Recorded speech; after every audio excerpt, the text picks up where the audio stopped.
Coming to you live from the Cross Country Mortgage Campus in Berea, Ohio. This is Cleveland Browns Daily on 850 ESPN Cleveland. I expect them to play really well tonight. I don't know why, but I've seen it before, and I expect that I'll see it again. Play action fake. Brissett scans it, looks it. Peoples-Jones is there. Caught it. He's to the 50. He's to the 45. Hurdles 40, 35, 34, 33. Out of bounds at the 33-yard line. Cam Taylor-Britt, the young quarterback on the coverage. What a play by DPJ. In the shotgun, Burrow takes it, turns, whips it left, and it's tipped and picked off. Intercepted down the sideline. The Browns got it. Down the left sideline, 35. It's A.J. Green. He's to the 40, 35, 30, 25, down to the 20-yard line. On a tip drill, A.J. Green got it. Donovan Peoples-Jones off the line, wide to the right. Now Brissett goes out wide right. Chubb's going to take a direct snap. Takes it, runs right, cuts left. He goes in. Touchdown! What a play! Hudson down the line in motion. They give it to Chubb. Dances left, rubs left. He's in for two. It's 8-0.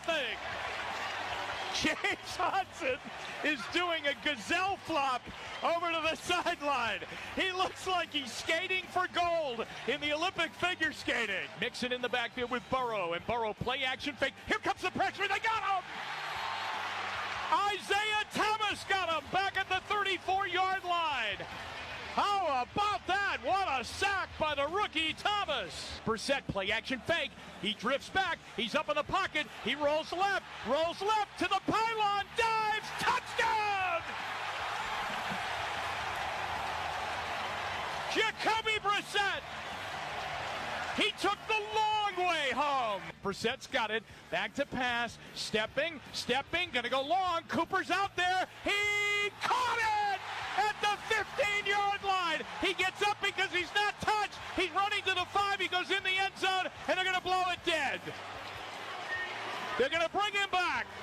He caught it. What a catch by Amari Cooper. And the chant of Coop all around First Energy. Chubb darts left. He's through to the 5 and going in. Touchdown! Nick Chubb. And he may have blown this thing wide open. Fourth down. Burrow throwing right sideline. And it's knocked away. Great play by M.J. Emerson. The rookie does it again. Knocked the ball away. The ball goes over on downs. Game, set, match. Here are your hosts, Bo Bishop and Nathan Zagura. You guys are up. Oh, it feels good to do it live on a Victory Tuesday edition of Cleveland Browns Daily, brought to you by Tito's Handmade Vodka. There was it was the Patriots game where it felt like it was a manifestation of all of the bad things all happening at once. This was a manifestation of all of the good things happening at once. This was, to me, it felt like everything that we thought this team could be at its best these first 11 games, all coming home to roost in one game. It was great. It was pure joy. What a night for the city. What a night for this team. What a night for the fans around the world to see the Browns go out and turn in a performance. And it wasn't perfect. There are things that can be improved upon, but it was close. Pretty close. Offense, defense, special teams. I thought masterful game planning on both sides of the ball from Joe Woods defensively, from Kevin Stefanski on offense. And then the execution of the players. And that's when you can have a lot of success, right? You lay out a perfect plan, and then you execute it almost flawlessly. That's when you get to have fun. There's something to it. The Browns and the Bengals, the Browns and Joe Burrow, there's clearly something to it. There's something to Myles Garrett and Jonah Williams. That guy just has no chance answer for him, and it's apparent watching the way he tries to block Myles. Just a great performance. We're going to give a lot of people credit, but I want to give, the much beleaguered Joe Woods a ton of credit for the game plan that he came up with against this Bengals offense without Jamar Chase. But by the way, a team that's got Joe Burrow, T. Higgins, Tyler Boyd, and Joe Mixon. The last one, I don't know what that is. It's anymore. quite formidable. Like they Mixon, can't run. They can't run it. They can't run it. They can't block it. And without Chase's explosiveness, there's nothing really to fear. You're watching the game and you're going, who out there is scary? Burrow's incredibly accurate. He's great down the sidelines. The other two receivers are really good. Neither one of them, though, is a true one in the way that Chase is. Chase is shot out of a cannon. He's a top 5 receiver in the league. Yeah, I mean, I said when the injury happened, I thought he was a top 5 offensive player in the league other than quarterbacks. Like, if it's a short list. He's a top 5 or 10. I mean, it's a couple of backs and it's some receivers, but he's one of them. For sure. I mean, just at the receiver position, there's Tyreek Hill. There's Justin Jefferson, Cooper Kupp, and him. Those are it. And Stephon Diggs. I mean, we're playing it. We have to remember. At a very high level. We're playing. There's a league right now that has some unbelievably talented dudes in it. But yes, he's in that group, though, among them. Yeah, without question. It was just so cool to see. I think we all knew what's at stake. We talked about it leading up to it. You know, we talked about the idea of hope. Hope's powerful. Yes. And with a loss last night, hope would have been gone completely. It's not anymore. You're 2-1 in the division. You're 3-5 overall. Cincinnati, by the way, is 0-3 in divisional play right now. Huge. Which is a huge hole to dig out of, obviously. So you sit here at 2-1. It was kind of one of those things where, like, if you tell a kid, like, if you do this, you will have success. Yep. But they don't see that success right away. In order for them to continue to have buy-in to the process that you're teaching, eventually they have to win. I see this all the time in coaching. It's the same thing here. This is the script for us to win. It's pretty simple. That's why I said earlier this week or last week on the show, the Ravens script is the script. You followed it last night. You followed the script perfectly. You just didn't have the turnover. And then defensively, you amped it up even more. To have that type of performance and to have Miles play the way he played, Nick Chubb play the way he played, Jacoby was awesome. Like Amari was stunning. I mean, it was all of the good that we saw in camp manifesting. Your stars showed up big, and Myles Garrett showed up big for you in a moment where you really needed him. You know, his tip leads to the first turnover of the game, and that kind of, in some ways, it felt like really set the tone for the Cleveland Browns in this one. And to have just that kind of a performance, to have Jacoby Brissett come out here and put up the highest quarterback rating of his career on Monday Night Football in a must-win situation against the Cincinnati Bengals to go 17-22 for 278 and a touchdown was just awesome to see. And you know, he was so good, and of course he'll say, look, I got to clean it up. I got to just eat the ball on that one. We can't have the turnovers, and yes, that is all true. But he was so good. You're watching an offensive line that even without Wyatt Teller, you know, Yelda Froholt was great. Ethan Posick has been a revelation for this team, and there were a couple times I noted on the broadcast where Logan Wilson was really trying to knife in like Patrick Queen did last week, and Posick would get just enough of him and allow the plays to continue. You got James Hudson coming in with the block of the year, in my opinion, down at the goal line, which was something that came about in part because on Thursday last week, Bitonio doesn't practice.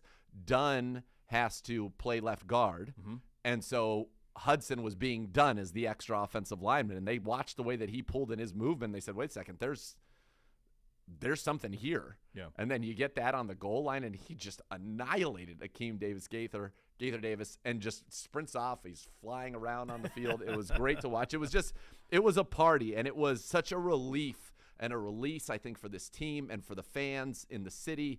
It was awesome. It was special to be a part of it. It was special to see, and it just shows you again, on one hand, what we're capable of. On the other hand, why it was so frustrating that we are still 3-5 when we know we should be better. We proved it. I mean, you had Joe Buck going into this one. Kurt Warner was on the pregame radio talking about how they thought the Bengals were the clear third best team in the AFC, that they're the team that could hang with the Chiefs and the Bills, and we smoked them. I mean, smoked them.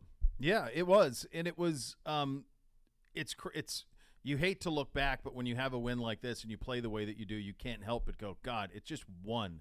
If you just had one of those ones that were stolen out from under you, whether it was Atlanta, the Chargers, the Jets, any one of those games, the Ravens last week, you win one, you're 4-4, you're first place in your division. If you beat Baltimore last week, you're first in the division right now, and instead you're 3-5. So that's the glass is half empty. The glass is half full is this is what you are capable of, and you did it without a ton of key guys. No JOK, no Chief, no Denzel, no Wyatt Teller. Like these are humans that are all going to come back at some point, theoretically, and ones that you were going to be counted upon among your 10 most important players on the team when the season started.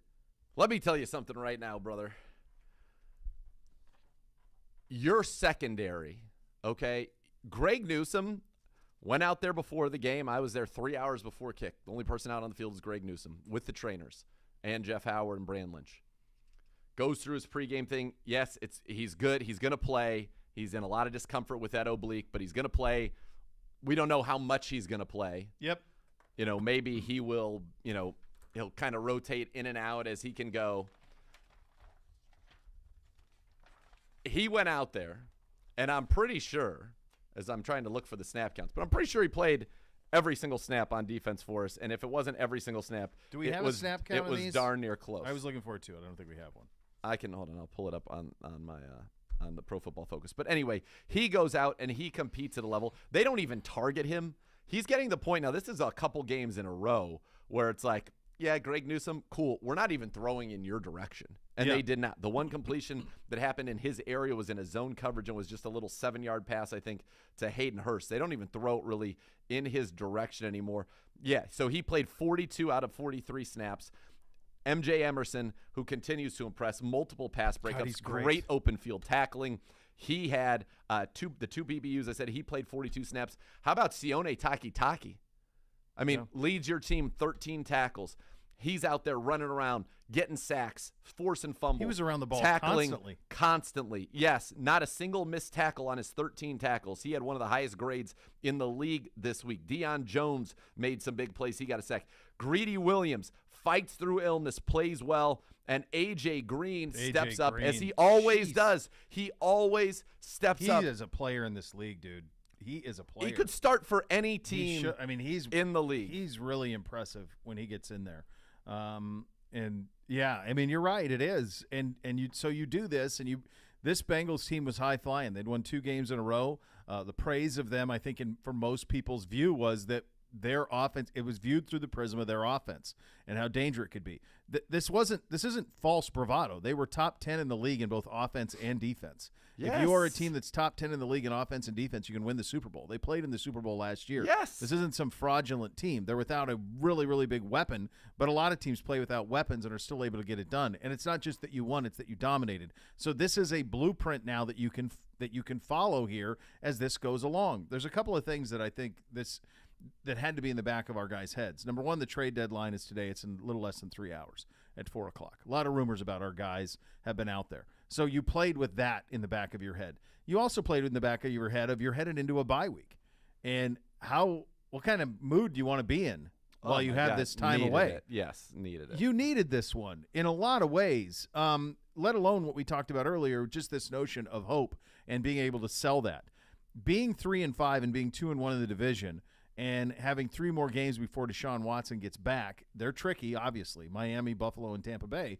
But if you can have this blueprint, you just beat a team of that caliber. Smoked them. So you can do it. You've played toe-to-toe with the Chargers. You went toe-to-toe with the Ravens. You have proven that you can beat anybody. That's right. If you play this way. That's right. And there is a blueprint for it. It's got to be clean.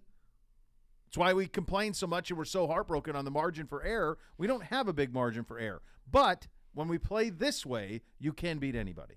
No doubt. And this is something that has to fuel the belief amongst the guys, that, look, we can do this. We can beat anybody that lines up across from us. We're only going to get healthier from here. Hopefully after the bye, you'll have David Njoku back. Hopefully you'll have Denzel Ward back. Hopefully you'll have JOK back. Yeah. Wyatt Teller. Hopefully you're back at full strength or as close as you can be. And that's a nice shot in the arm for a team that – and Clowney hasn't been 100%. I mean, that's readily apparent, but he's out there gutting it out for his teammates. So hopefully with a week off, he can get close to it. But I loved what I saw from this team. How about this? A.J. Green has played in his career 217 snaps of defense. That's basically 4 games. Mm-hmm. He has 4 turnovers. 2 picks, 2 fumble recoveries. He just finds the ball. Last year, he gave up 27% completions and a quarterback rating of 21 in coverage. This year, he's giving up a rating of 56 in coverage. He is just one of those guys that every time he gets on the field, he makes plays. And to see these guys step up the way they did, it was awesome. And it was also nice at one point in the second half when,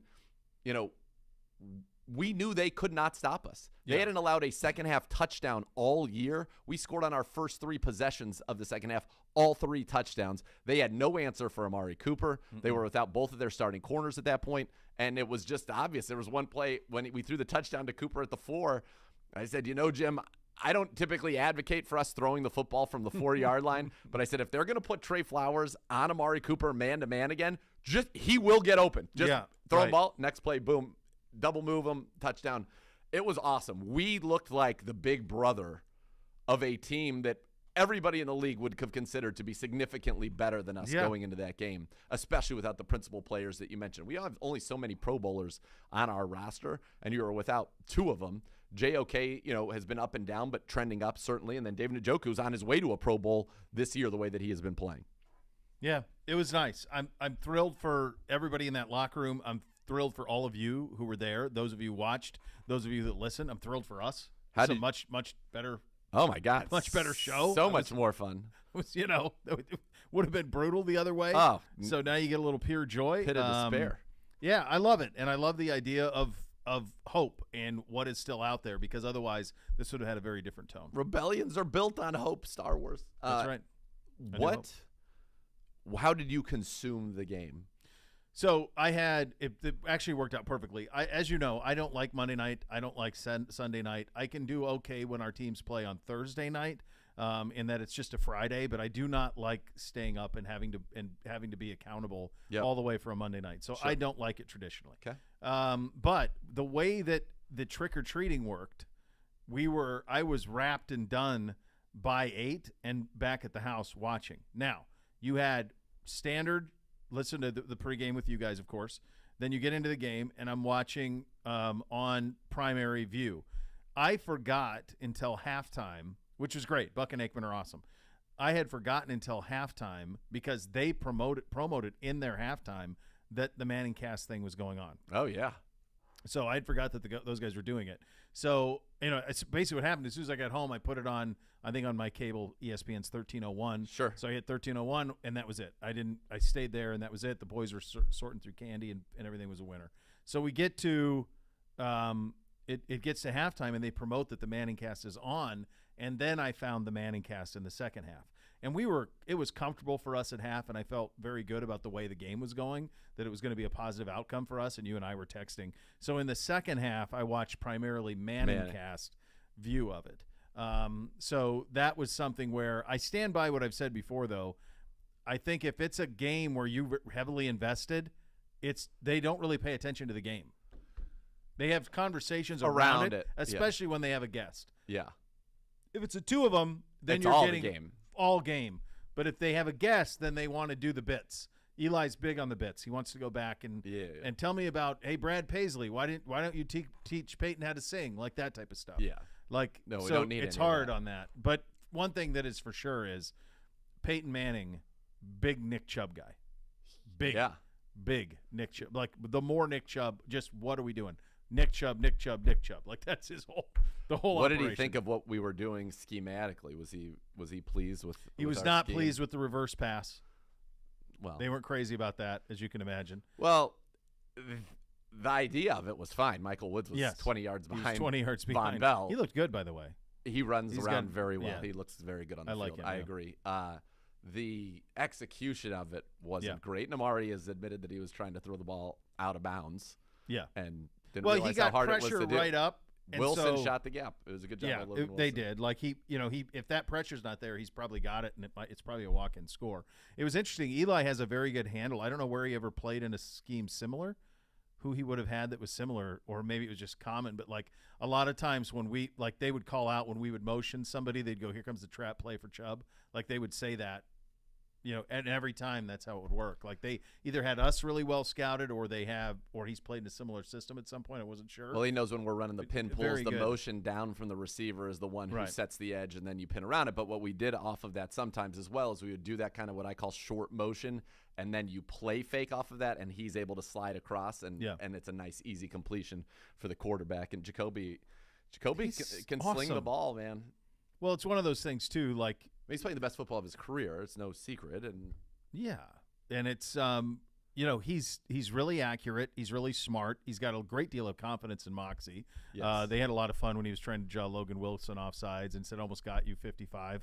I don't know if you could hear that in the radio booth, but like you could hear it audibly on the telecast where he's trying to get them to draw offsides late in the game, and Jacoby says, "I almost got you 55." Okay, I blitz, like that. send the blitz, send the blitz, and so they thought that was pretty funny. Yeah, but again, like it's a very casual participation in the game when it's lopsided. What did they say about because I saw it, and Jim and I were talking about it pre-snap. They had run cover 0, basically, where they bring 7. Mm-hmm. You can't block that. 4 out in coverage, 4 against your 4 receivers, but you can't block because your quarterback cannot block for himself. The first time he did a good job, he pump faked and actually threw a dime to Amari that Amari couldn't come up with. But the second time, obviously, that's where it led to the turnover. What were they saying that? Did they say anything? Do you remember about that particular play? Because it felt that was first half, right? It was, yes. Yeah. So I wasn't on them in the first half. Okay. I went on them in the second half. Gotcha. Okay. Yeah. So I didn't. I forgot they were. But the reverse on. pass was first half. I saw that they replayed it at halftime. Gotcha. Okay. Which allowed me to see that. Okay. So at halftime they replayed which I thought was interesting. Like if you're bucking Aikman and everyone's watching yours, and then all of a sudden they're like, "Hey, here's what you're missing on our other channel." Like everybody bailed. I know they're getting total viewers is what they're going for, but I would be like, "Geez, really? Maybe they just stick here because maybe we said something great this half." So it was awesome, man. It was awesome for everybody. There was little kids trick-or-treating last night out as Nick Chubb, and I saw a bunch of Bengals fans I'm like, come on, man. Like, let's get this sorted out. He's leading the league by, I think, like 70 yards. He's got 10 touchdowns rushing. He's the first Brown to have 10 touchdowns rushing through 8 games since the great Jim Brown in the 1950s. Yeah. I mean, he is spectacular. It's like 20-some carries less than Henry and Barkley, too. Yeah. And he's got more yards than both. I said at one point after, I think it was the one after, Gibby might remember, after he hurdled the defender, and I just said to Jim, like, we're just so lucky that we get to watch this guy every single week. There is not a week that goes by where he doesn't make one run where you just go, wow, whether it's jumping over somebody, where it's running around somebody, where it's bumping in and then bouncing and then all of a sudden hitting the jets and just being gone. Guys who think they have angles on him and he's so big and they don't. Yeah. He does something sensational every single week. Watching Amari Cooper run routes is a master class. The fact that we're able to still scheme him open in a passing game this week where we really had 2 threats and DPJ over 50 yards, like it's automatic. That's 5 straight games. Write it down. Just an incredible job. Incredible job. Loved it. The other thing I would say, too, is if you look at this and you look at Kareem Hunt's stats, it's like 11 carries for 40-some, and it's like 6 catches or 5 catches for another 30. It's nothing that jumps out to you and you go, this was big for him to get back involved this week. But this is the other part the point I was going to make. Because of how physical he is, the toll that it takes on a defense, it is now another 16 touches of a battering ram coming at you. So you deal with Nick Chubb for 20-some carries, and then you go, oh, thank God, 24's out. And then you're dealing with 27, who runs like the Tasmanian devil. Like he just flies and hurls into humans. It takes a toll on a defense to have to deal with that type of physicality every single snap. There's no rest. There's no doubt. And even if you watched at the end of the game, I'll tell you what, 30 is a darn good running back. He is, but it's a different – it's not the violence that Kareem plays with. Like that's definitely smoother. He is, for sure. It's different. But I think that the way that Kareem plays, those two, it would suck to have to tackle those guys. Oh, yeah. And look, just would be brutal. It would be a bummer if Kareem does get traded, because I do think that in many ways, he's got that intangible. But I think that it's one of those where people say, I don't think the team could handle it. Number one, you certainly can handle in the running back room. Jonas Johnson, when you watch him, he is so smooth. His vision's great. He runs with low pads. He's electric. Jerome Ford looked great in the preseason.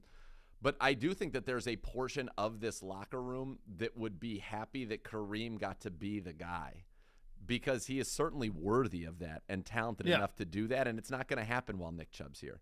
Nick Chubb is – he's gone after this year anyway. Right, so why not give him an opportunity to earn the kind of contract he wants to earn, where he could go make a difference for somebody? And so if the opportunity presents itself, I don't think – I love Kareem Hunt. I love Kareem Hunt as a Cleveland Brown, but I also know Kareem Hunt has, certainly paid his debt and he deserves an opportunity to be the guy again. Like, he's in his prime. Sure. Yeah. I don't think it's about whether that happens or not. From a production standpoint, D'Ernest has proven that he's certainly that. What I worry about a little bit with this, well, not a little, what I legitimately worried about is Kareem is a Pied Piper. He is a heart and soul engine type guy. Like, he talks all the time. He's an example guy at practice. Like, he's that type of dude in the building, and For sure. those guys are hard to replace. Yeah, in a football perspective, I mean, again, our best players are really quiet. We've talked about this all season. By and large, our best players are pretty quiet dudes. So if you take him out of that, that would be something that you'd have to deal with a little bit. But, yeah, on the field, D'Ernest has proven For to be sure. great. I'll also tell you this, the Browns, just by being around in the locker room yesterday after the game, talking to some people, they got a guy who is an absolute alpha leader in Deion Jones. They all call him Debo. Good. Had to have him. He is. I think he's that. He's made feels a like lot of- Newsome is that. It feels like Newsome, MJ Emerson's MJ, that. Like, yeah. there's some kids that are they're guys that are that. One other note, and I don't know if I mentioned this out, and maybe I did. You could be like, you already said this. Yeah. Did I talk about John Johnson wearing the green dot? No. Okay, so John Johnson wore the green dot this week, and in talking to the guys on the defense, they loved it. He was so good in his communication, so good in not only giving the play, but giving everybody like the little bit of notes that they need on the play, and the defense felt there was a cohesion there. In the calls that we haven't seen, obviously, since Anthony Walker was doing it. And so I thought that was very helpful, and he took on a little bit of a leadership role. I thought he was flying around. I thought Grant flew around. Yeah. You know, Grant's one of the best run-defending safeties in the league, and I think ideally, if the Browns had to do it over again, you would want to pair him with a true center fielder, like Marcus Williams. Right. And Marcus Williams, if you remember the year that we signed John Johnson, got franchised by New Orleans. He ends up in Baltimore now, where he was very good, 3 picks early on in the season. We have two guys that are kind of both closer to the ball than true center fielders, but they're figuring out how to take advantage of that and make it work for maximum effect. And I think these last 2 weeks you've seen a defense that is certainly looking good. Speaking of trending up. With yesterday's win, Tito's Handmade Vodka proud to support the Cleveland Browns with the Tito's Victory Vodka program. $1,000 donation to the Cleveland Animal Protective League, helping to foster compassion and end animal suffering. Thank you, Look at Tito's. that. And remember, please enjoy Tito's Handmade Vodka responsibly. Tarv. Everybody's back. What are you getting to win? Everybody's going to see everybody again. Tarv was fired up too because he said he had told the guys all week, if you get close to Burrow in the pocket, Yeah. a lot of people go up at the shoulder. Yeah. He goes, Burrow always holds the ball by his He hip. does, yeah. So don't go for his shoulder, go to the hip. And Taki, when he got in there, where did he go? With the hip. Right at the hip. And so Tarv was quite pleased. Like, every now and then I tell him, I do know a little something, guys.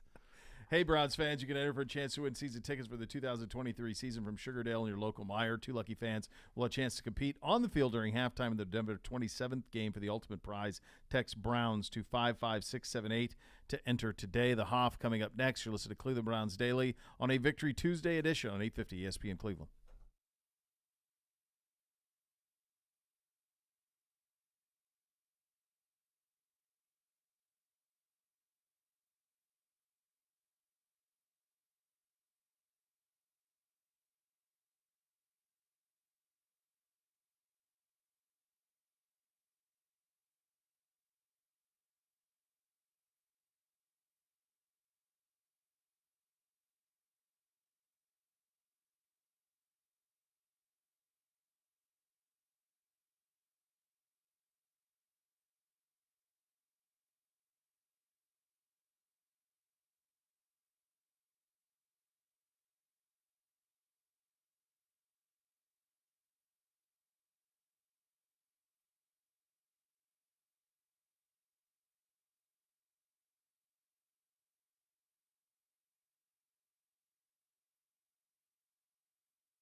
year, and they go to 3-5 on the season, and they hit the bye week.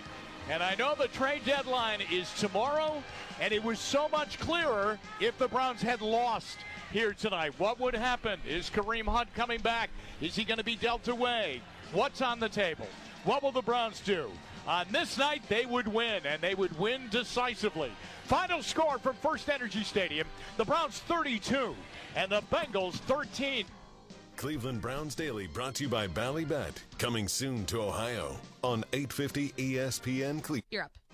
And the Bath Authority gives you that bathroom of your dreams. You transform your current bathroom into a custom bath for a spa-like experience. Let the Bath Authority make it a reality for you at a fraction of the cost of the competitors. The Bath Authority is our area's premier bath and shower remodeler. They are expert factory-trained installers. You give them a call now. You get $500 off your next custom bath or shower remodel. That number is 216-220-8399, or go to thebathauthority.com. It's where affordability meets quality. The largest selection of bath projects are all made in the United States. Change your bathroom from outdated to outstanding. Tub to shower conversions as well. Superior products with expert installers only at the Bath Authority. And now welcome back into a Victory Tuesday presented by Tito's Handmade Vodka. Time to head out on the hotline, and our good buddy the Hoff joining us. The Hoff. How'd you take this one in, Hoff? Hey, man, just as expected. I know everyone's calling in this morning saying, oh, I didn't think the Browns had a chance.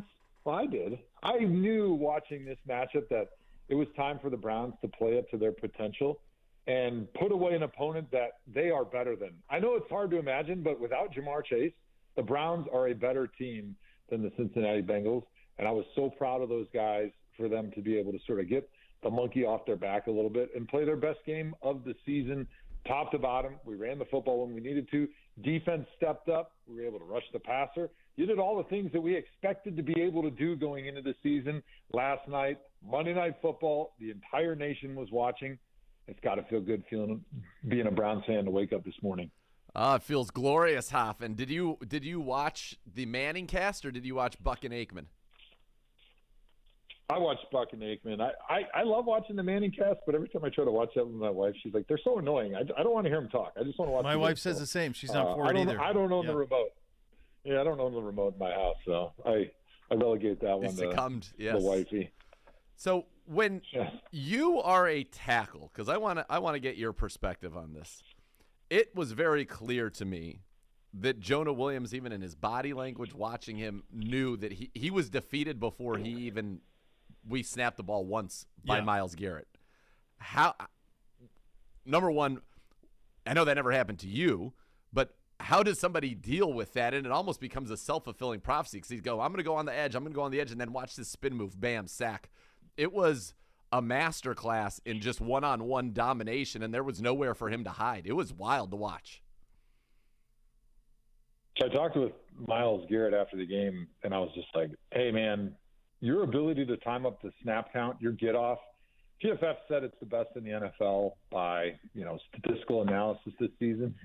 But just watching with the eye test, he is far and away the best that I've seen since going against a guy like Aaron Donald on the inside. And what happens is when he gets that great get off on the snap, he gets ahead of where the tackle is, right? So now as an offensive tackle, I'm trying to block Myles, and I feel like he's running faster than I am, and he's getting beyond me. So what I have to do is I have to speed up my set, and naturally what happens then is I start to turn my shoulders to the sidelines, which then opens myself up for an inside move. And Myles has done such a fantastic job working on that spin move, which is not something that he had coming into the NFL. He has always had that dip, but he didn't really have a very strong inside spin until recent years. And I told him, I was like, it reminds me of the nightmares I had going against Dwight Freeney watching you out there, because you have that get off, you get ahead of the tackle, he opens his shoulders, and then you're so quick to spin back inside. It's such a great and devastating combination, and for him to be able to see it over and over again last night was really fun for everybody because of the productivity, but also just to see him hit Joe Burrow, because when you get up the field, you're actually forcing that quarterback to step up in the pocket, which is right where you want him to be when you spin back to the inside. But he said to me, he goes, yeah, they didn't switch up the snap count. And I was like, what? He's like, yeah, they just kept going on one, so I just kept jumping it. And I was like, oh, my God, I feel so sorry for poor Jonah Williams and for Joe Burrow. But, like, at the same point, I know they're young guys, but somebody in that huddle's got to step up and say, hey, bro, I don't really care what's going on with the shifts and the motions. That's nobody's problem if I can't block this dude if we don't go on a different snap count. I mean, that is like treason against your brothers to not go on anything but one. It's just amazing when I heard that. It's a stunning revelation. Yeah, I've never heard that. Yes. Don't tell anybody in Cincinnati. Hopefully this radio broadcast doesn't go outside of no one's the listening, 216 because we don't want them to change it up. I just couldn't believe it when I heard that. That's wild. It's hard to wrap your head around that they wouldn't do something to How about change a that. Right? Just one time. Yeah. Throw it Just in. once. Just change it up once. That's all you got to do. Hoff, what is it about this matchup? You mentioned no Jamar Chase for them. We were without a bunch of guys too. What is it about this matchup that this Browns team loves so much? Because Burrow's never beaten us, which is strange because he's beaten about everybody else. Yeah, it is a little bit strange because there's nothing necessarily that you can say right off the bat other than even going back to when I was playing, we weren't very good against anybody really, but it just always seemed like we played the Bengals tough.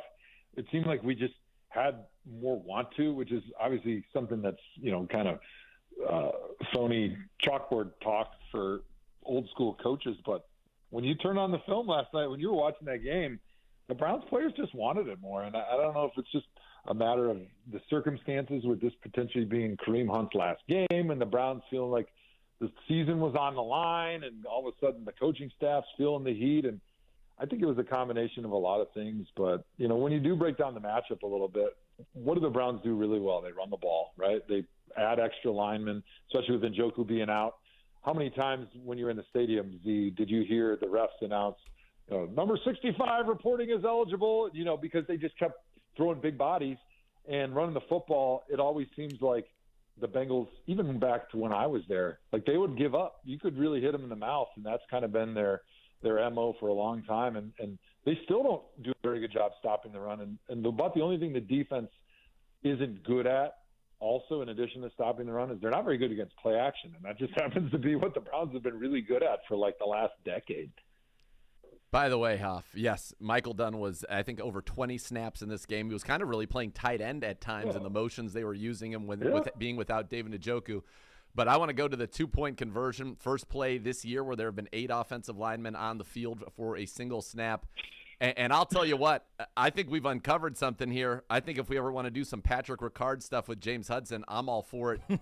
He comes down the line, and he absolutely annihilated Akeem Davis Gaither. And it was stunning to watch. And his reaction to that, the jubilation from him, his teammates.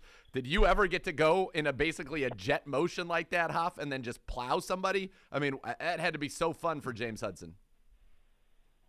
The first thing I thought of is I think last year Kyle Shanahan did that with Trent Williams. With Trent Williams. Or something pretty similar. Trent Williams, yep. Yes, I love my man James Hudson, and I'm so excited to see the player he's turning into, but I'm not sure if he's ever going to be Trent Williams' size and speed. I mean, Trent's 330. He runs like a 4.7. And by the way, he beat Deshaun Jackson in a 10-yard sprint when they were both with the Redskins way back in the day. So the guy's pretty explosive and pretty strong, and he just absolutely devastated somebody. I forget what game it was, but you know what happened? They tried to run that play again. Hey, those dudes on defense weren't going to let them get fooled twice, because the next time that happened, the guy just cut Trent right in the hole. And that's one of the reasons I was never too excited about the tackle traps or those plays where you had to pull around or go in motion and you kind of catch somebody by surprise and you smoke them the first time. Well, hey, they're going to be ready the next time, and they're taking those knees out. And as a tackle, you kind of need those knees in the long term. So once is great, 2 times, too many times back to the well. Trent Williams, if you remember, they ran that play successfully a couple times, I feel like, and then in the playoffs, his counter was going to be against the Rams, where he was going to fake that they were running the outside, and he gave it inside to Juszczyk, and the Rams stopped it, and I think Kyle's brain imploded because he had been saving that play, and he thought it was going to work, and then it didn't work. Yeah, that's right. And I remember his look on his face. He couldn't even call a play after that. He was like, it blew his mind. He was like fried. He's like, we've set this up for weeks with Trent Williams running that pulling motion, and then now this time we're going to go backside with Juszczyk. There's no way they can prepare for it, and they tackled him, and that was the end of the game for the Niners. So I guess it's dangerous, but James Hudson was fired up yesterday. I actually saw him in the locker room right now, and I watched that block, and I did with Gibbe about 10 times, it's better every time you watch it. So it really is so great. Yeah. OBM. Go ahead, Huff. Go ahead. No, I was just going to say, I love what James Hudson's bringing to the offensive line. Like, offensive linemen in general are pretty, like, even keel, steady guys. And I think James is also, but he brings in emotion and a passion to that unit that I think sometimes it's missing a little bit. I think that's one of the things that Jed needs to get better at, is just playing with a little emotion, a little passion, not where you're out of control, but just having that next gear that allows you to have enough focus and energy to be able to go out and play at your best every single play, which is what it takes to be great as an offensive lineman. And I see that in James, and I can see that infectiousness of his energy within that whole offensive line unit when he comes in there, the passion that he plays with, the joy he plays with. It reminds me a lot of Kareem Hunt. And that's one of the reasons I really hope that Kareem doesn't get traded, because he brings an energy that I think every unit needs that. It doesn't always have to be the guy who's the starter or the best player, but I think you just got to have a little bit of that. I think James brings that to the offensive line. It's been so fun to watch him out there when he has got those opportunities as a starter for Jack, and now coming in with these little special roles. It's just cool. It is, and there is some juice to it. There's some juice to this season now that you get this win as well, and we're going to get into that coming up next. OBM, the official printer partner of the Cleveland Browns, so you depend on your Browns to win. You also depend on OBM. They can tackle any size office. The number is 216-485-2000, or visit ohiobusinessmachines.com. You're listening to the Hoff on the Twisted Tea hotline. There's nothing quite like tailgating touchdowns and Twisted Tea. Tastes just like real iced tea. You know why? Because it is. It's made with real brewed tea. Cool, refreshing, 5% kick of alcohol. It's thirst down and gold. Twisted Tea, hard iced tea. Keep it twisted. Game balls, by the way, a lot going on in the NFL at the trade deadline. Yes. So far, nothing with us. We'll get you updated on all of that. We continue with Joe Thomas. You're listening to Cleveland Browns Daily on 850 ESPN Cleveland.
5-yard line. 8-0 Cleveland. Blitz coming up the gut. Here they come after Burrow, and he got hit. Ball is out. Ball is loose. Bengals Mixon dives on it. All the way back at the 46-yard line. Although the Browns are saying they got it. Hang on. Cleveland ball. Tommy Togiai comes out of the pile with the ball. Clowney got in there, ripped on Mixon. Cleveland Browns Daily brought to you by Ballybet. Coming soon to Ohio on 850 You guys are up. in Cleveland.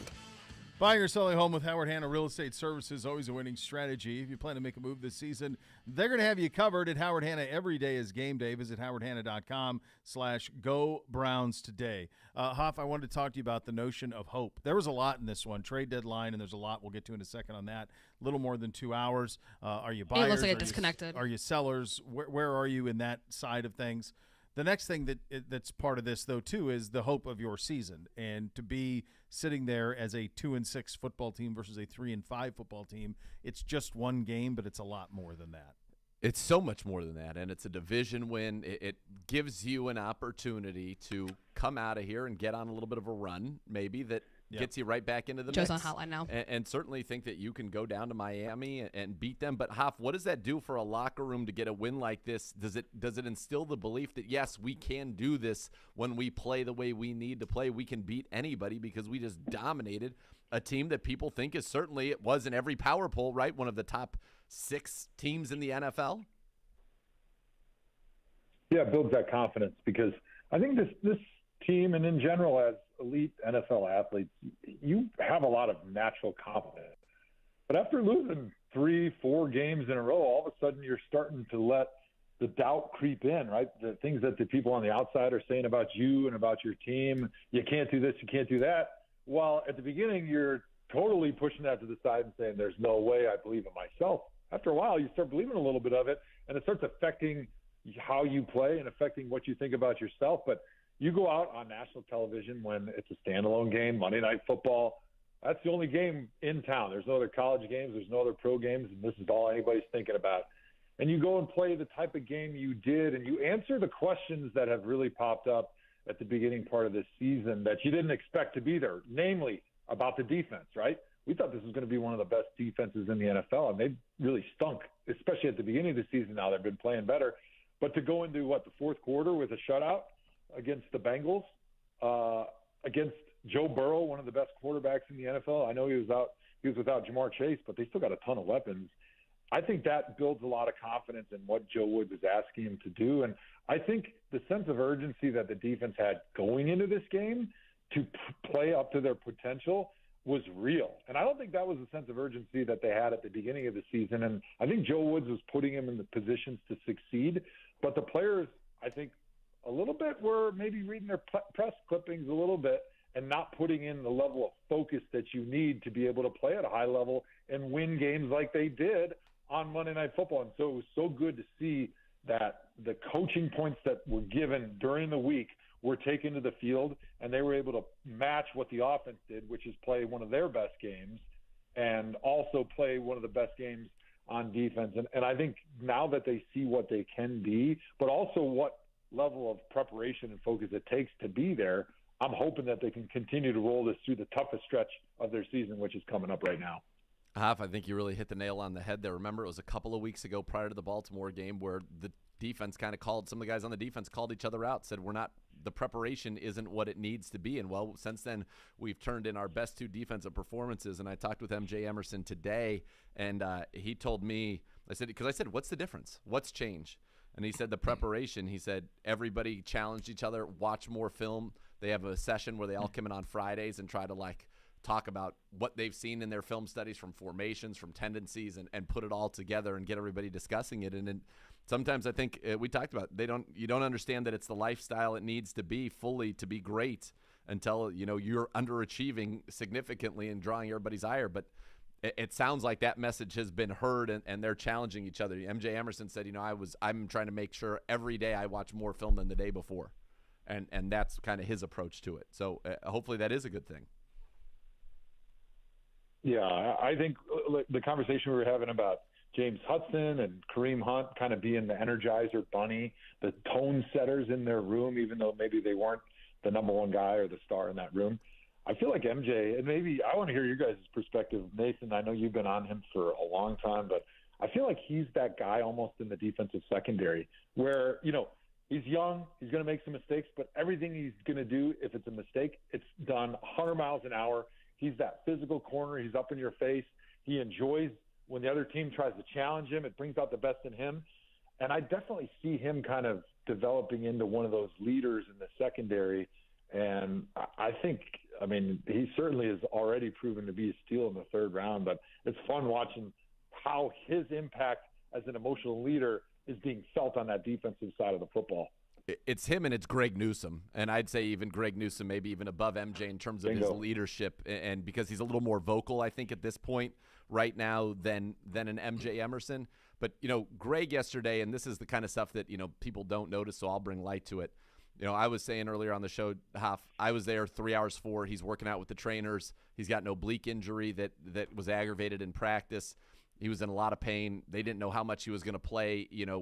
They knew he'd play, but it was going to be sparingly. They were going to try to use him situationally. Well, he went out there and played every single defensive snap because that's the kind of guy. And I asked him, I said, I thought you were, after the game, I thought you were going to only play, a little bit. And he goes, and I said, and then you go out there and you didn't come off the field. He goes, I couldn't come off the field. Like, I had to be out there. And that to me, that's the kind of guy that has an opportunity, I think, to show a lot of, even though he's a young guy himself, show these guys the way. And I think the combination of him and MJ in that room is very, very, very exciting. And they both do it and care deeply about competing.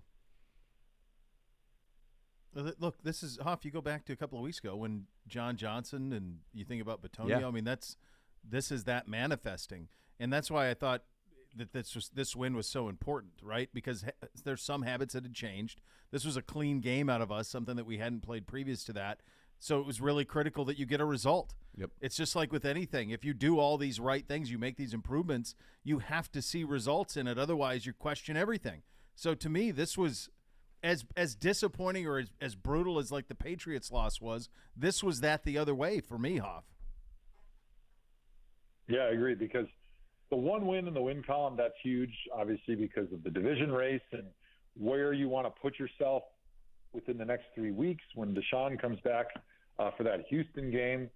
They're right in there. I know they're 2 games behind, but there's a lot of games in the AFC North that are left to be played, and there's no way that anybody should be saying anything but, hey, we can still win this division and we can make the playoffs and everything we want. It's still right there.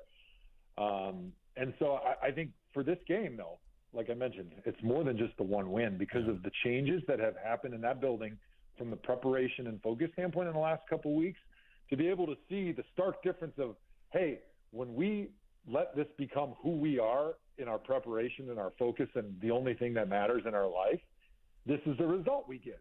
When we take a seriousness level of this is college football, this is what I do in my spare time, these are the results we get, and this is how it feels. And, oh, by the way, we're willing to have the sacrifice we have to make during the week and on Sundays to feel like we do Sunday night and then Monday and then Tuesday before we get back to work on Wednesday, because it feels so good. And, by the way, it's our job. This is the expectations. This is the potential. This is what we can be. And so I think having that pelt on the wall now that they can put up there after this game and say, hey, that extra preparation that you guys put in, that little extra hour, it really didn't cost you much in the grand scheme of things, but it gave you a lot. Look where we are. Look where we're headed. Look how good that one felt. Let's go get another one. Yeah. Rumpke Waste Recycling, family owned and operated. Whether you join them as a customer, as an employee, you'll become part of the family. Visit rumpke.com to learn more. There's a lot to reset here on a Victory Tuesday presented by Tito's Handmade Vodka. Some big-time deals being done in the National Football League, none involving us yet. We will get to that here in the second hour. You'll listen to Cleveland Browns Daily, brought to you by Bally Bet on 850 ESPN Cleveland.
Snap it back.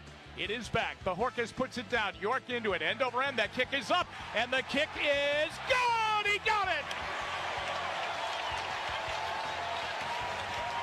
And the Browns go roaring, and I mean roaring, into their locker room. They take an 11-0 lead into the break. Cleveland Browns Daily brought to you by Ballybet. Coming soon to Ohio on 850 ESPN. You're up.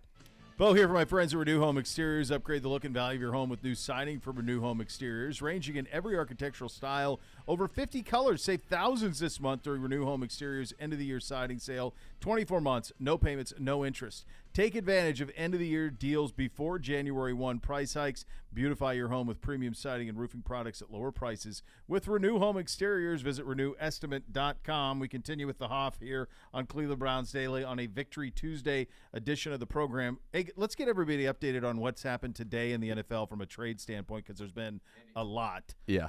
We had the Roquan Smith deal yesterday to the yep. Ravens, and then this morning we've had T.J. Hawkinson dealt from the Lions to the I almost said the Packers.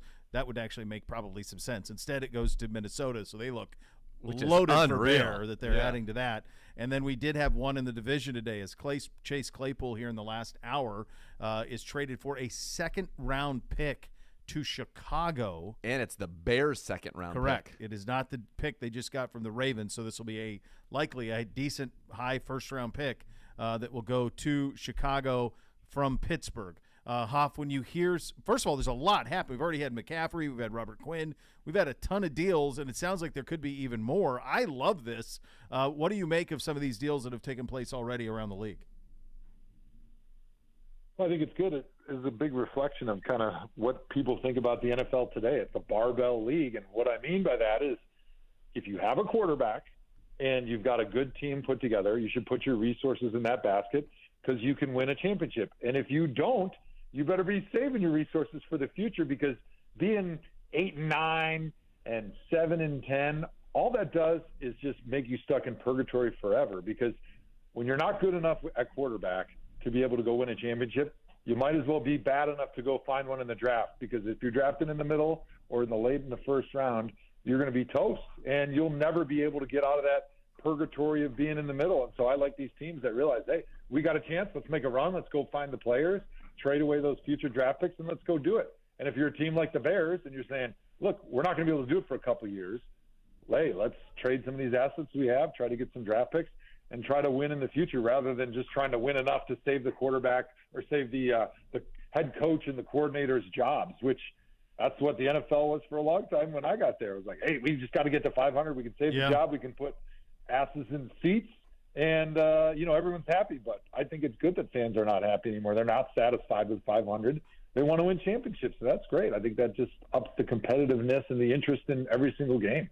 The idea, and it sucks that the Steelers are going to benefit from this, but they did, that they are getting the Bears' second-round pick for Chase Claypool. For a year and a half of Chase Claypool. A year and a half of Chase Claypool, and we gave a fifth for Amari Cooper to Dallas. Are you kidding me? It's wild.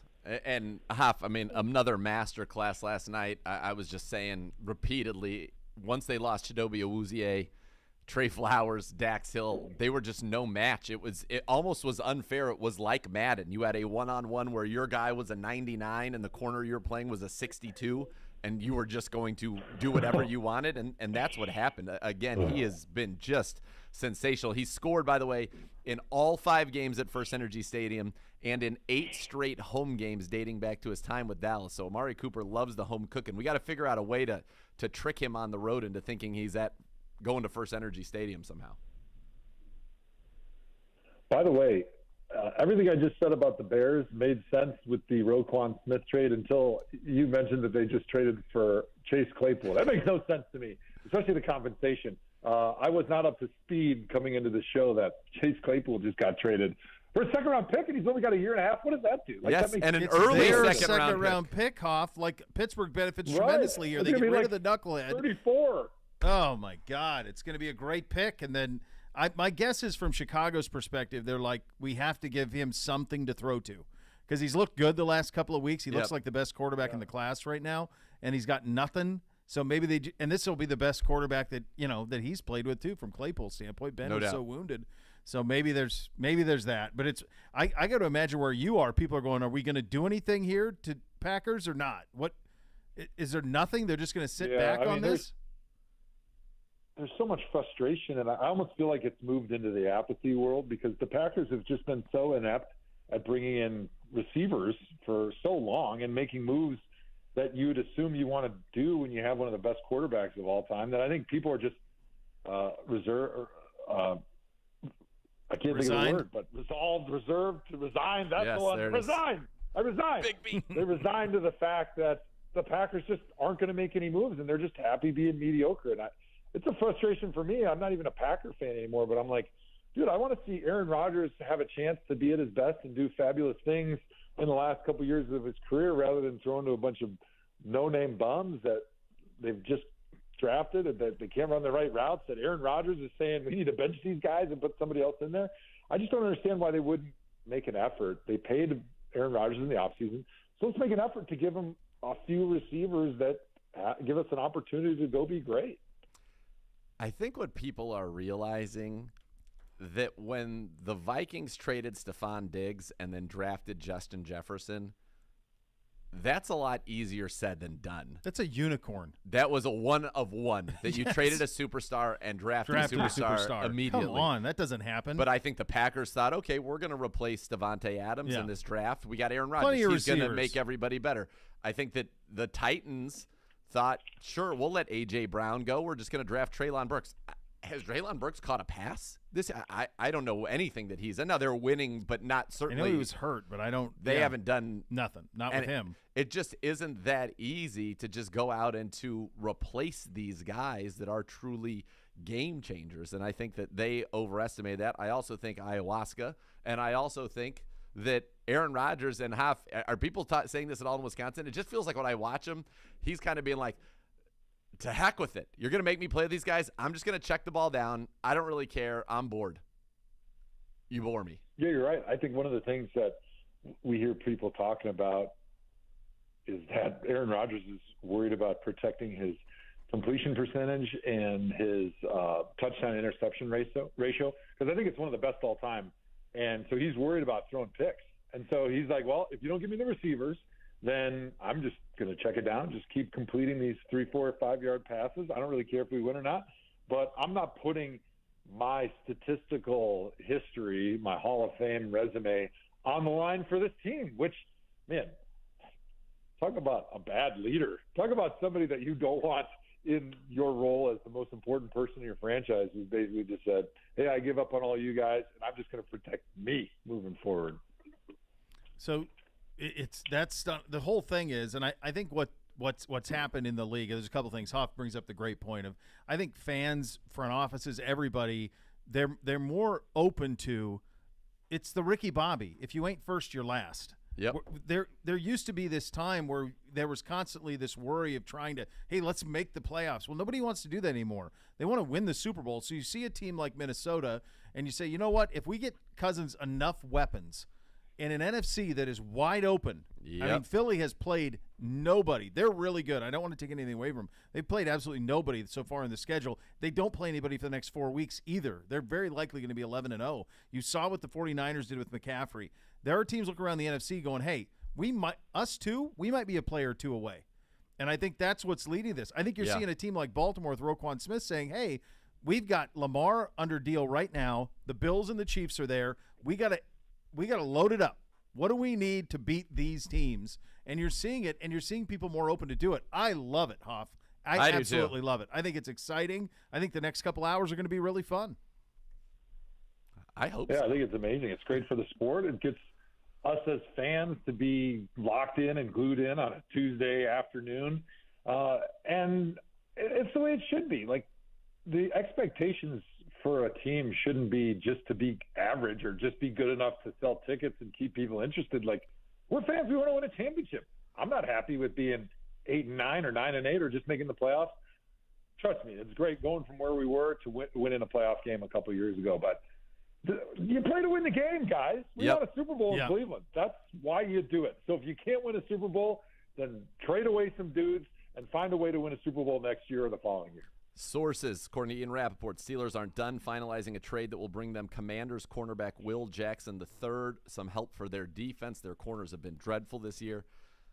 Interesting that they're making a buy. I don't think it's going to be expensive. There was the word earlier today that Jackson was going to be cut if there wasn't a trade suitor found for him. So I can't imagine the price tag will be high there, but we've got another trade right there. Josina Anderson on the Claypool deal. Last week, from what I'm hearing, been hearing over the last week, the Steelers moved on from what they felt was a distraction behind the scenes in Claypool. It's been on the table for at least 2 weeks, and they were happy to be able to unload it, and they got an absolute haul for a guy that hasn't been all that impressive, to be perfectly honest with you. I don't understand the Chicago's. I understand the thinking. Like, you want to get get him Fields. help. I get it. But, geez, that's a big give. It's a big give. Draft him. You could have drafted 2 second-round receivers next year. Yeah. And had him for 4 years. Yeah.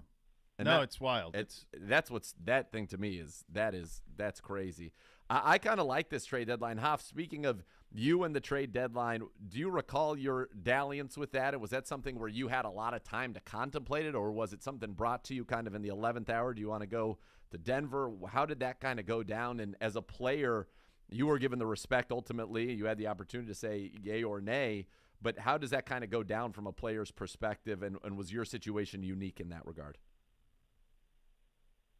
I think as a player, because you're so dialed into the busyness of the season that you don't really have time to think about the whole trade deadline stuff all that much, but you do meet with the media almost every day. And when your name is constantly swirling with trade rumors, you're going to get asked about it, right? Because that's the big story, especially during the week for an offensive lineman. So getting asked about it, then you have to think about it, how you're going to respond. And then, of course, I would have conversations with my agent, like, hey, if I'm getting asked on a Tuesday, like, what do you think about, the rumors are that Denver's offered this or that?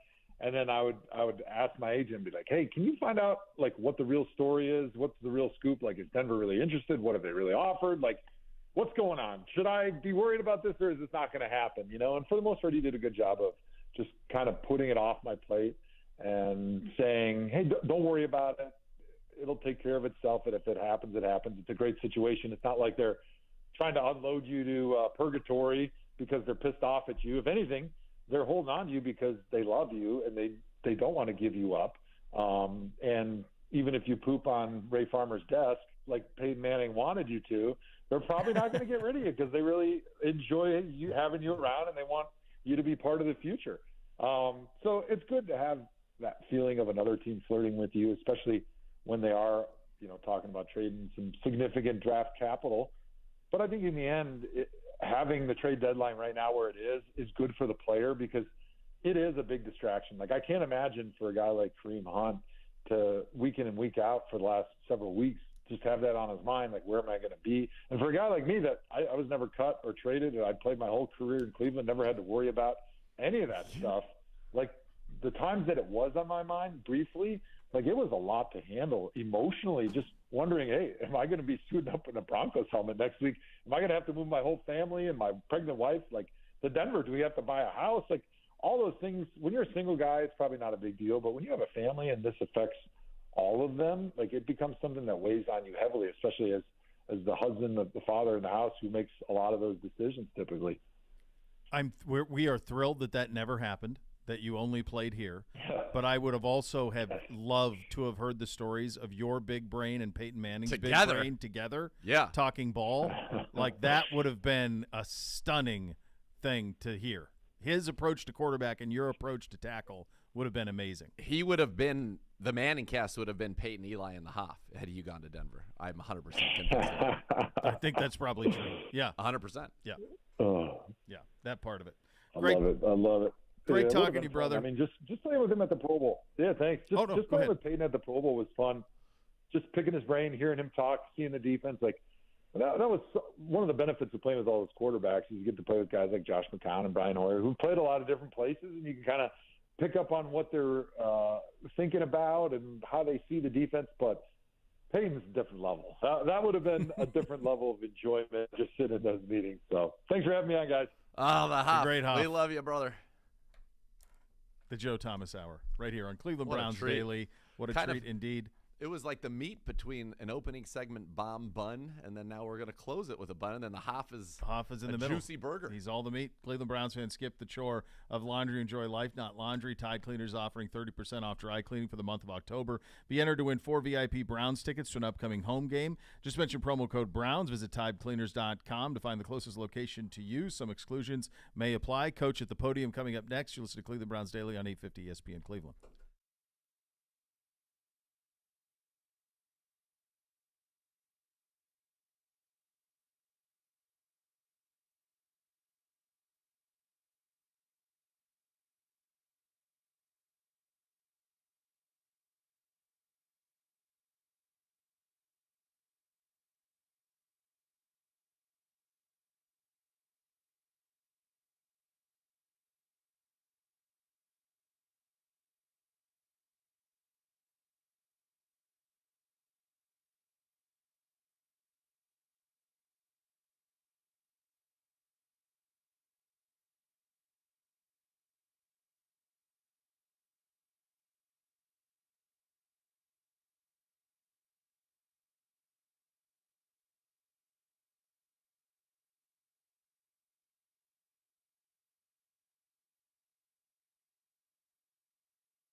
Elk and Elk serious lawyers, serious injuries. Call 1-800-ELK-OHIO for a free case review. Elk and Elk is a proud partner of your Cleveland Browns. Great chatting with the Hoff. Lots going around in NFL circles.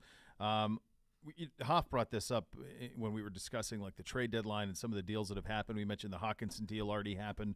He goes to Minnesota. They're loaded for it. The NFC, I think, clearly them, the Packer or the 49ers, those teams are saying, hey, we're going to go chase Philly and go make a run at this thing. And the Vikings got Irv Smith went on IR, by the way. Did you see that? So the Hawkins comes in, and he's going to be, I think, very productive in that offense. Very productive. Yeah, I'm not sure exactly what Detroit's doing because I would have thought that he would want to be part of the structure there going forward. That they would want him to be. That they would want him. Career year. Yeah, that you would want to build around him and some of DeAndre Swift and some of their talent, Jamison Williams, Amon St. Brown, but not. So they go in a different way there. And then the theft of the Steelers. I mean, it's a heck of a steal. They get an early second-round pick for Chase Claypool. I understand the Bears' perspective. You want to give Justin Fields somebody to throw to. Sure. And he's a big target. They don't have anybody like it. So I understand that, but it's a good get back for Pittsburgh. I also think Pittsburgh's wrapping their head around the fact that they are in rebuild. They never wanted to say it out loud, but that's where they are. That's where they are with those quarterbacks. I would imagine everything's on the table for them. If new general manager there, I think you rethink everything. And try, if there's other guys who can be moved, you move them. That's probably the way that this whole thing goes. In terms of where our thinking is, let's go to the podium. Here's Kevin Stefanski. And acknowledge the passing of Adam Zimmer. Adam was somebody that I got to work with together in Minnesota. Just a tragic situation there. So my thoughts, my prayers are with the Zimmer family. It's just it's tough. Really, really good person, really good coach. So just tough news for everybody. With the game.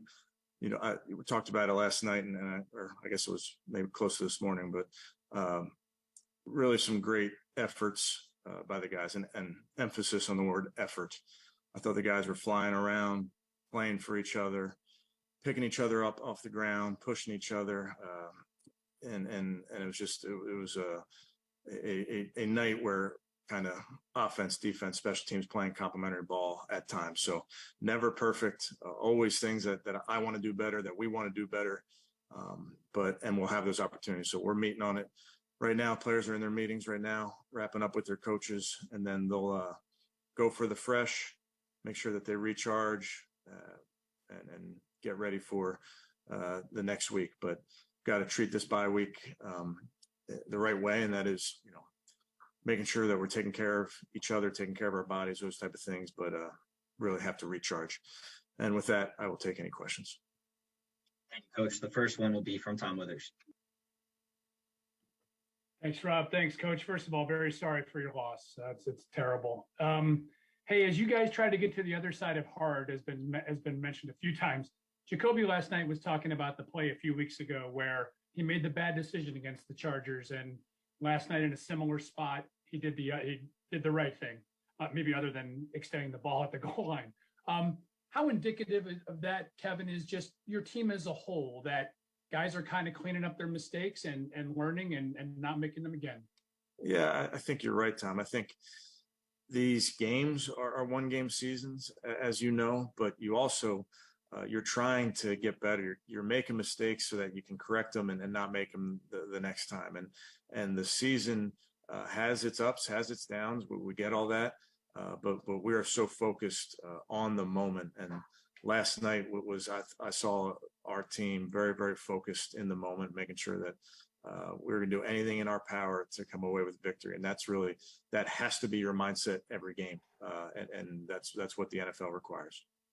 If I could sneak in a quick injury update, anything new on Denzel? And then what about David, Wyatt, and Jeremiah in terms of them coming back out off the break?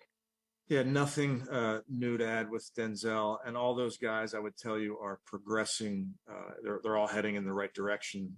Again, this bye week is helpful that they can use these extra days, but all progressing, and I'm hopeful on those guys. Thank you, Tom. Next up is Mary Kay Cabot. Yeah, Kevin, even in seeing like the trade of Chase Claypool today and, and what he got and what they got in exchange for Chase.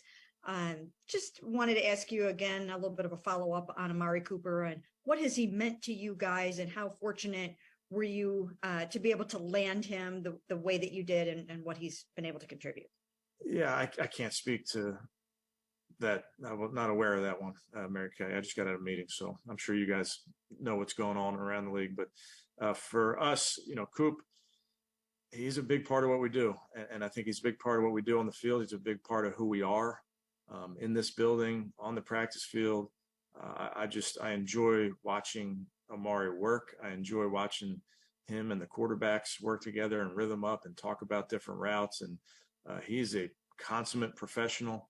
And he's a talented football player for his size, the way he's able to come in and out of breaks. He wins downfield, can obviously win at the line of scrimmage, tracks the ball well. So, I really great player. I think that's the obvious part.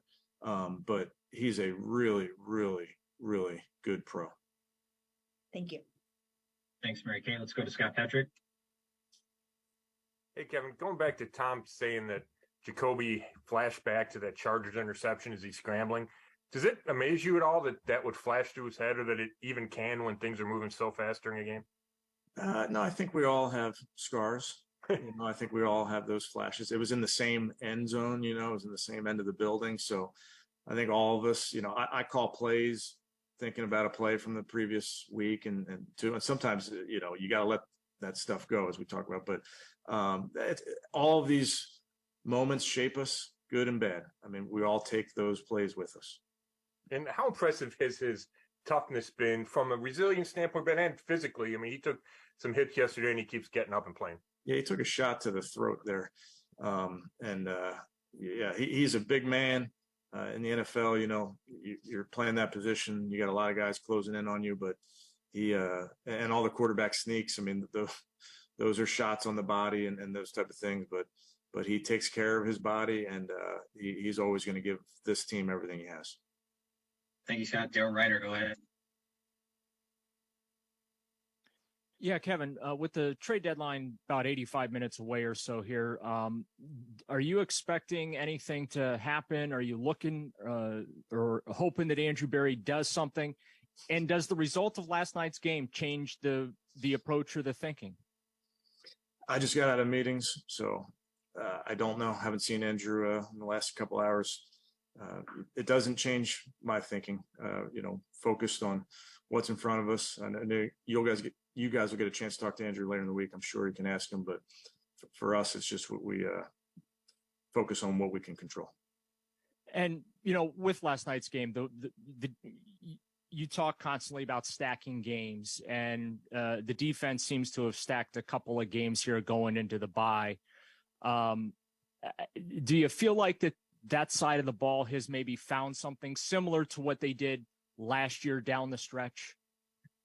Yeah, I don't know that I would compare it to last year, Daryl. I just think, you go into these games and you're facing such unique attacks week in and week out. Think about you're going to face Baltimore, and that presents all sorts of challenges. You're facing Cincinnati, and then you've got different challenges. So it's just a reminder that in the NFL, as you put game plans together and you try to play good defense, you have different challenges each week. And I think the guys understand that. We played really good defensive football last night. I mean, just how we played early in that game, getting the takeaway, and then forcing them to punt after we missed a field goal, forcing them to punt after we throw the interception. Us playing good defense early, I think, really set the tone for that game, because if we don't play good early, they're able to put points on the board. So, of course, you always want to build on those type of things, but it's a week-to-week basis, and we got to make sure that after we get back out of this bye, we put together a plan for Miami. That's really where our focus will be.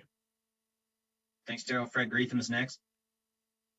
Hey, Coach, going on what Daryl just asked you, as far as you stressed the takeaways, and although you weren't able to put points on the board from them, it took points off the board potentially for Cincinnati. They were driving, they were in your territory. Can you just talk about that? Make such a big difference, and how maybe, you can continue to keep that momentum going in that area? No doubt. I mean, it's something we talk about, Fred. It's something we coach, we emphasize. felt like there would be some opportunities for tip balls last night, and sure enough, shows up on the first drive. So Miles gets his hand on it. AJ makes a great play, and we come away with no points, like you mentioned, with the missed field goal. We were able to turn, I think, the next fumble into 8 points. So focus is going to be important whenever we get those takeaways to come away with points. But it's the best stat there is in this team game is that turnover margin. So it's something that we'll always be focused on. Thank you, Fred. Matt Fontana, go ahead. Yeah, Kevin, you mentioned about the trade deadline today. Is it all uneasy to kind of go through the day like wondering if I mean, obviously, and we know you talked to Andrew and everything, but is there any uneasiness to a day like today? Not for me. I get it, but we just got to do our job. And then the self-scout this week that, you do in a lot of the team, there are a lot of teams do. Is there something specific that you get really excited about to really dive into or take a look at, or is it just top to bottom taking a look at everything? Yeah, I think you do self-scout every week. You're trying to keep tabs of where you are week to week. You don't want to wait 4 weeks and then learn something that could have helped you a few weeks previous. So you're constantly doing it. I think now's a great time though, where it's a big sample size where we are this many games into it. So I do think you can glean some things. And I think the most important thing is, what do we do well? What do we not do well? And you got to have honest conversations with yourself and with your coaches about those type of things. And then, make appropriate decisions based on that information. So if you got to let's do a lot more of this, and hey, this isn't working. It draws up on the board. It looks nice, but it's not working. So let's move in a different direction. Thank you, Matt. Let's go back to Mary Kay Cabot. Yeah, a follow-up question on Jacoby. He was talking about how the game has slowed down for him so much. And I'm just wondering, have you sensed that? Have you seen that in him, that he's playing some really smart football? And if so, is that really helping you in terms of, game planning and what he's seeing out there? Yeah, I can't speak to it slowing down for him, Mary Kay, but I would tell you, just as a veteran, he's seen a lot of defense. So it feels like week in and week out, you go up against a certain scheme. He's played that scheme, or he played a descendant of that scheme recently. So he knows what the rules are for their coverages and those type of things. So, and he's a big player. You see him standing in that pocket. And I thought the protection was outstanding, but you see him in there surveying the entire field, making throws to all areas of the field. So I just think he does see it clearly. I think that's one of his strengths. And I think in terms of it slowing down, I just think that's preparation. I really do. He works very hard to get ready for these games, and what he does in the meeting room, what he does on the practice field to make sure that he's getting himself ready to go perform in these games. Thank you. Thanks, Mary Kay. Scott Petrick, you're up. Hey, Kevin, after the game, you mentioned Sione being all over the place. How well has he been playing, and what's he showing you being in a bigger role than he's had in the past? Yeah, he's done a really nice job, Scott. He's in the past, he's been our base linebacker and then not in there in some of the sub packages, but he's always ready to go the moment we would need him. So it is an increased role, and he's doing his job. I think that's where it always starts. He's doing his job. He's where he's supposed to be, and then he's tackling well. There were a bunch of moments where they were checking the ball down to their running backs, and he was right in position, got him on the ground. A bunch of the guys. John Johnson had a couple of real nice open field tackles. So that was a big part of it. I did think, that was probably our best tackling game of the season. And Sione played a huge role in that. And, I know you're 1 week at a time, but can you kind of quantify just how different it feels going into the bye week, coming off a win, especially one that stops a 4-game losing streak? Quantify it? Yeah. Or, I don't know. Explain it. How's it feel? The difference in the building today, if you had 5 losses in the bye week. Yeah. No, it's listen, you're battling, as you know. These are nobody likes the feeling when you lose. And I can tell you, the locker room after you win, all those high fives, all that goodwill is just it's deposits of goodwill after those wins. So you enjoy them, but what you can't do is you can't lose sight of what causes those wins, how you get those results. And I think it just goes back to how we prepare, how we handle our work week. So yes, feels better today. Thanks, Scott. We'll go to Tom Withers, and we'll close with Tony Grossi and Mary Kay Cabot. Hey, Kevin, I wanted to ask you about the tackling. Do you guys do a statistical breakdown on that in terms of, and I know it's like when you see the eye test and guys are wrapped, what have you, but yards after catch, things like that? We track our tackles and missed tackles. I know PFF puts out tackling statistics week in and week out as well. And not to nitpick, but Cade had another long one blocked last night. Do you guys have a protection problem or a trajectory problem? We just got to work at it, Tom. Obviously, I thought that one came out low. He crushed the one at the end of the half, so we'll keep working. He's a young man. He's going to continue to get better at his craft, and we do have to protect. Obviously, it goes hand in hand. Thank you, Tom. Tony, go ahead. Hope you can hear me. I got you. Kevin, two quick ones. Number one, I don't think you targeted a tight end yesterday. It's got to be one of the most unusual games you've been involved with in that respect. Can you remember the last time tight ends didn't play a role in the passing game as much? I think no, you're right, Tony. That's unusual for us. Now they played a big role in the game. Harrison, Barrow, Mike Dunn, James Hudson. Watch some of the things they did in the run game. Watch some of the things they did in protection. So they played a huge role.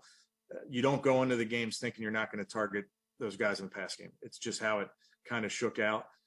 But they were a big part of why we were able to do what we did last night. And the extra use of the offensive linemen, can't imagine too many teams practice against that. And you did it more than just a couple times. Do you consider that an edge when you have something that most teams don't do? Yeah, it could be. I think there's always that element, Tony, where you're trying to give the defense something they haven't seen or make them prepare for something. So there's always will be a package of plays that we can run out of those sets. I can tell you the entire offense is very excited to watch those plays when Drew Forbes is at fullback and James Hudson's at the wing tight end and Mike Dunn's out there. It is unique. They enjoy it. Hopefully they just got fined for me saying their names, but it gave our players a lot of energy. Just watch James Hudson running off the field after that 2-point conversion. Really goes to show you how much those guys love competing and love to play that physical brand of football. And we'll close with Mary Kay. Kevin, you said you've been in meetings, so maybe you're not up to speed on every single thing yet, but it looks like the Dolphins probably gave you guys a little something else to think about when you're going to be heading into your next game against them by acquiring Bradley Chubb. So I'm just wondering, what would be your initial reaction to that? And are you guys as a coaching staff starting your preparations for Miami? And do you now have a little something more to work on with him? Yeah, I haven't started yet on Miami, but I'll be sure to we'll look at him and a great player. But we'll get to Miami. I think part of the bye week is you really do have to get to know yourself first. You got to really understand what we're good at, what we're not so good at, and then we will use some extra time on Miami. It's a really good football team. They're very, very well coached. I know a few of their coaches. They're explosive. So come back to you guys soon. Cut out for us when we head down there. Thank you. Anything else you can break, Mary Kay? No, not right now. Thanks, Mary Kay. Coach, appreciate the time. Okay, thanks, guys. You're up. All right, there you have it. And Mary Kay informing Coach something that became apparent as we were in that press conference that the Dolphins had acquired Bradley Chubb. They send a first-rounder back to Denver. In addition to that, I believe a fourth to Denver and Chase Edmonds for Bradley Chubb. So you've seen a lot. I had a hunch this would go this way, and it has in the last week. A lot of names have moved, and so a first-rounder moved there as Denver feels like they're all the way in. We have an hour and 12 minutes to go before the deadline, and feels like more could be coming. Yeah, it feels like it's getting a little hot and heavy. Let's go. Fun to see. Certainly in the league, I like it. I got to tell you, the team – for us, again, if we acquire a young asset that can help us for the future, great. We probably need to be recouping assets, which is why if you have a strength somewhere and you give an opportunity to a guy like Kareem to go be the guy for somebody, that would be a win-win, I think, for everybody involved. Of course, I'd love to see him finish out his career here with the Cleveland Browns, obviously. This is fun, though. It's fun to see this deadline, man. But like Green Bay, get your guy a receiver. Like, what are you doing? Yeah, there's some that are – And you wonder, like, did the Bears usurp them right at the end to get Claypool? Yeah. Is that how that happened? That the Bears' second-round pick was better? The Bears maybe offered their initial second-round pick that they had gotten in the trade for Roquan Smith from Baltimore, and then they sweetened it by adding their own, and maybe that's how that deal gets done. You're seeing a lot of teams go for it right now. Fans, mark your calendars for Face Off on the Lake, presented by Meijer, the first major outdoor hockey game at First Energy Stadium. It's February 18th. It's the Buckeyes and the Wolverines at First Energy Stadium. For a limited time, purchase 4 tickets for $50 at the mezzanine level. For more information, visit firstenergystadium.com/faceoff or call 440-891-5050. So much more to come. You're listening to Cleveland Browns Daily on 850 ESPN Cleveland.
Browns fans, you can enter for a chance to win season tickets for the 2023 season from Sugardale and your local Meijer. 2 lucky fans will have a chance to compete on the field during halftime on November 27th.